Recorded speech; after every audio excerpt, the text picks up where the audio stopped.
Wala. Ano, nagpapahinga ngayon. Boss. Kapag salamat daw. Isa. Wala na. Kapagad.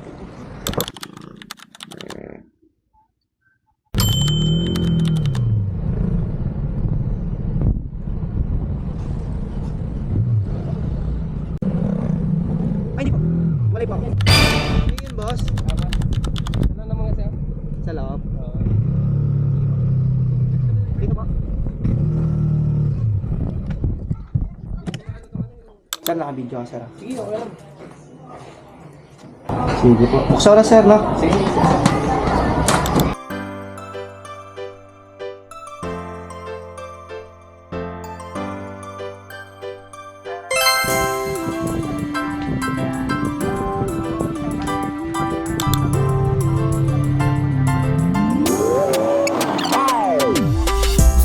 Magpa-reformat, magpaayos ng cellphone yung di nalulobat. Joke lang, tara na sugod na sa Mototech. Mga technician nila dito ay malulupit.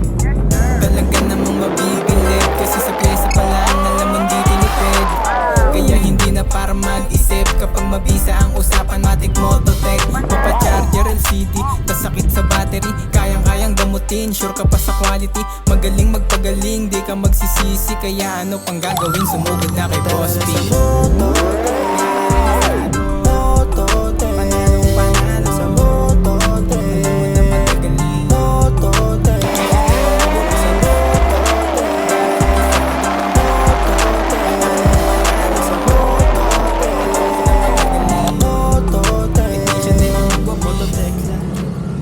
Sir, dito yung coffee shop. Ano sir? Paulo po. Mr. Paulo? Alam mo na din, yung cellphone mo sira-sira, kaya nilang ayusin. Basic lang yan para sa kanila. Mapa-battery, LCD at marami pang iba. Kaya anong inaantay, tara sa Mototech. Di kanya papaasayan. Ma'am, naka-video mo, okay lang mo, ma'am. Basta maganda'y ka lang, huwag ka lang makulit. Andito na si Paulo, tas pamilyang Mototech.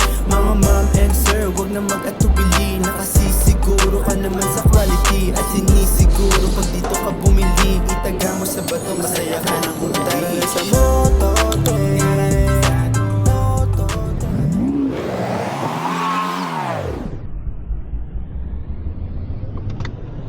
Tabot na tayo ng ulan. Pero still blessing pa rin. Salamat, Lord.